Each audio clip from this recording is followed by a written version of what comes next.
Every day, something dramatic happens in the Caribbean that affects our lives. We'll give you the details. We'll give you the facts on Caribbean Perspective with Eddie Frederick. Here's Eddie Frederick. Welcome to Caribbean Perspective. So glad you can join us. The story that takes the lead in today's edition for Monday 30th December 2024 and brought to you in association with our friends at Antillean Group. High cost of regional travel sparks calls for tax relief. Details after this important message. Believe in our strength, we'll stand by you. Protection from all, perils big and small. Reassurance we give, it's so clear to see. Peace of mind, that's our service guarantee. We look after all our family. Yes, we do at every opportunity. Antillean Group, underwriters of all classes of insurance solutions for your protection and investment. Live well financially.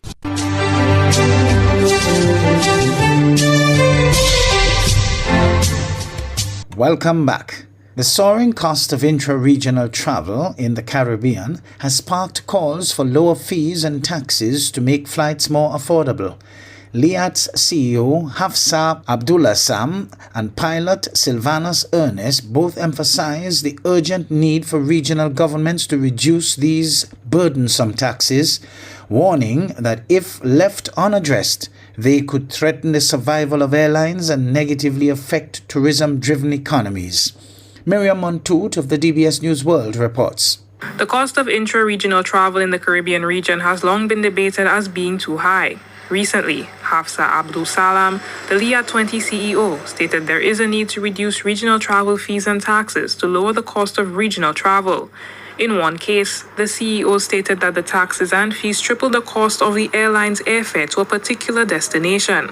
Sylvanus Ernest, a pilot and aircraft mechanic, has been calling upon the government to lower the taxes and fees for years. New airlines such as Winair and Sunrise Airways have been recently introduced to St. Lucia. However, Ernest says it is impossible for airlines to survive in the region with high taxes and fees. Everything is going up there. The cost of fuel, the cost of operating those aeroplanes, everything is going up. And when you have high taxes on coming into your country, you're actually causing the airlines to raise the price of the tickets, you know? I mean, I'm trying to understand, why would somebody come to your country, they pay for a ticket, they come to your country, then they have to either take a taxi or self-hire a vehicle, you know, then go at a hotel or, you know, a guest house or somewhere. They have to eat, right? And when they are leaving your country, you're still charging them a tax. You know, here, St. Lucia is what, $176. Airlift is important to St. Lucia and the wider Caribbean, as the region depends heavily on the tourism industry. Therefore, Ernest says that governments within the region need to come together and take decisive action to address the high cost of intra-regional air travel. Because what we're really doing is we are actually putting such a burden on the people that are traveling. They will stop traveling because it's too expensive. And for years, I've been talking about it. Those governments are destroying aviation. They are destroying it. They need to come together and, you know, all of them come together and decide, look, hey, we need to drop those taxes, need to drop that, because the airlines will not survive under those high taxes. They need to do something about that. The Liat 20 CEO stated that the cost of air travel is not one that will go away immediately. However, she added that Liat 20 remains committed since it recognizes the importance of commoditizing travel. She went on to say that if air travel is affordable, more people will travel, so governments will still be able to achieve the revenue realization that they're hoping to see. For the DBS News World, Miriam Montoute reporting. Tonight, as President-elect Donald Trump is preparing for a widespread immigration crackdown when he takes office 25 days from now, we're seeing a crack between some of his top advisors and his MAGA base. Elon Musk and Vivek Ramaswamy are both facing major blowback from their own supporters for not only backing, but encouraging offering more visas to highly skilled foreign workers. Over the Christmas holiday, Musk posted this online saying, think of this like a pro sports team. If you want your team to win the championship, you need to recruit top talent wherever they may be. He later added, I'm referring to bringing in, via legal immigration, the top 0.1% of engineering talent as being essential for America to keep winning.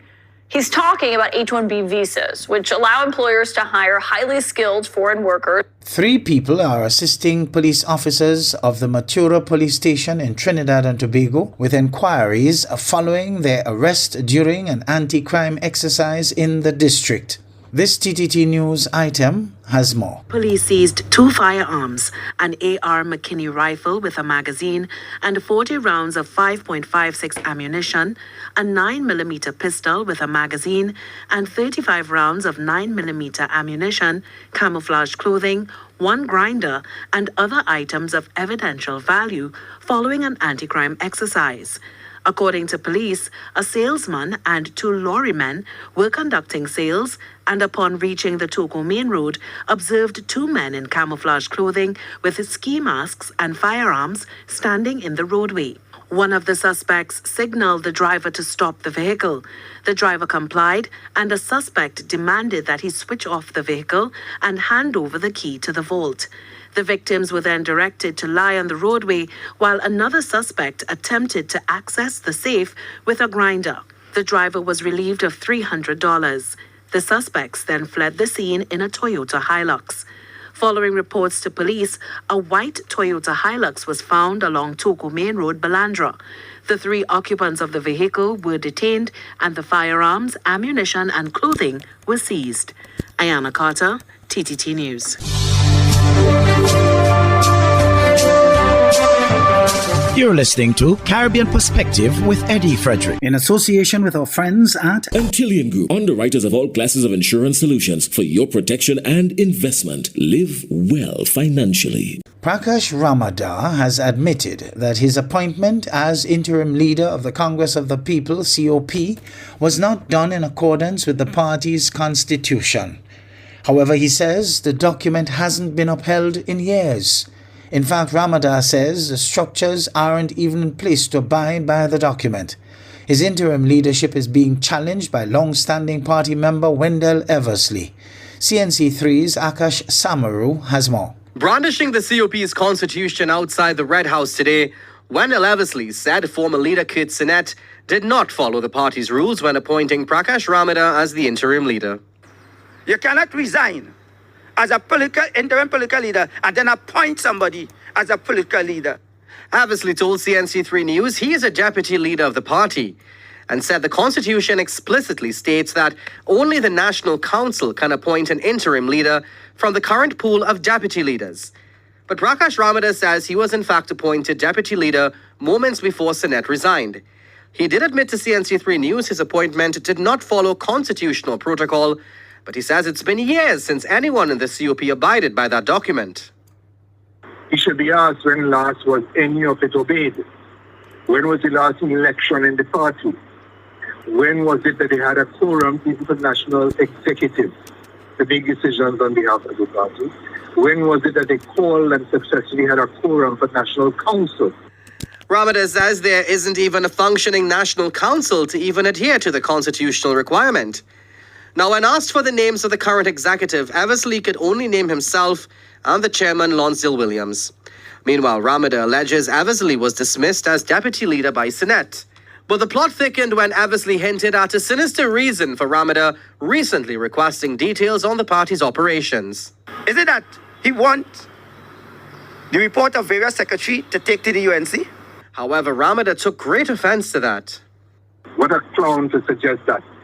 Anybody entering an organization is entitled to know the work that they've done. Eversley says Ramadar and Sinnett have a short window to set things right, or he will be coming with more information.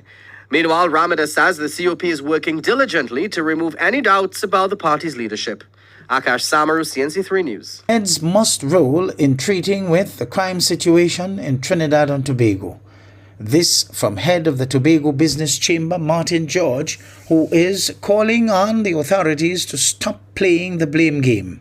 Mr. George's appeal comes as Tobago recorded its 26th homicide.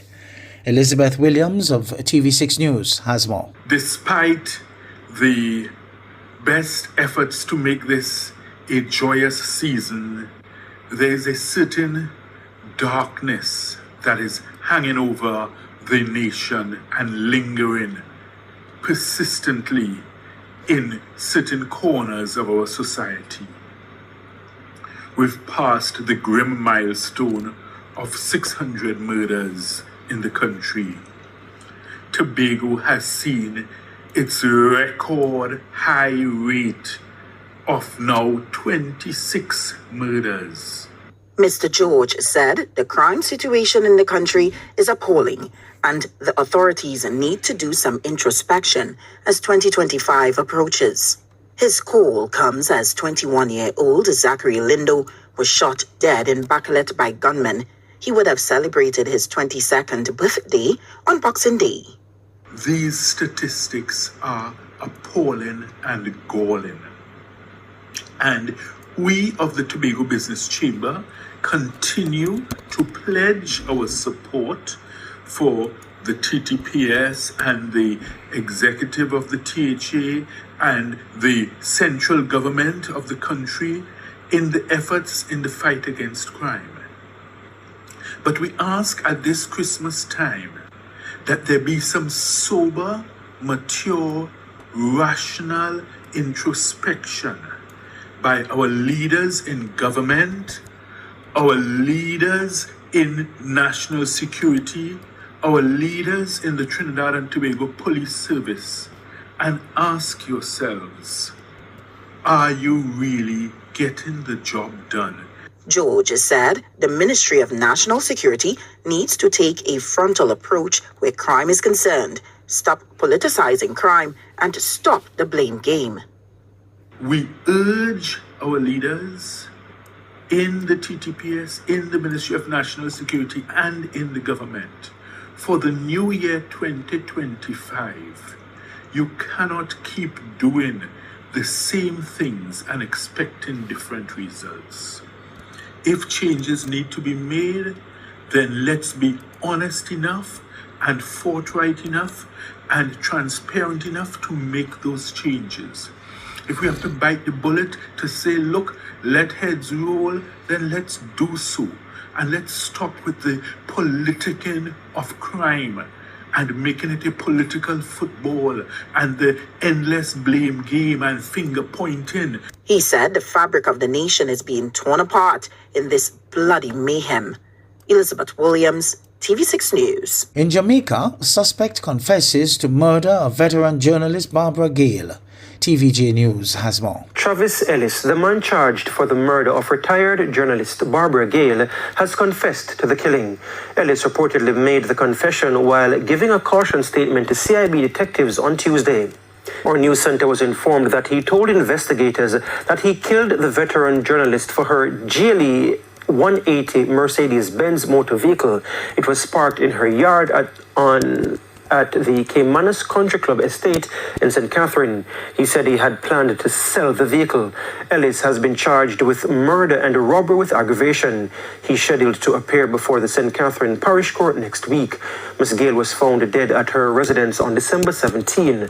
Her body had multiple stab wounds. Her Mercedes GLE Benz, which was stolen by the suspect, was found a day later in bushes along the Dyke Road in Portmore. Ellis was arrested by the police while hiding in bushes in Grange Lane, St. Catherine last week.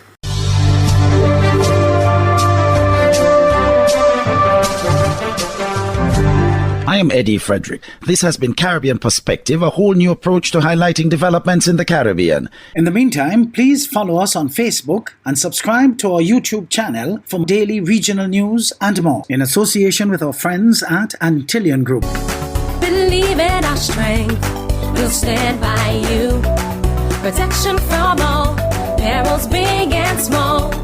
Reassurance we give, it's so clear to see. Peace of mind, that's our service guarantee. We look after all our family. Yes, we do at every opportunity. Antillean Group, underwriters of all classes of insurance solutions for your protection and investment. Live well financially.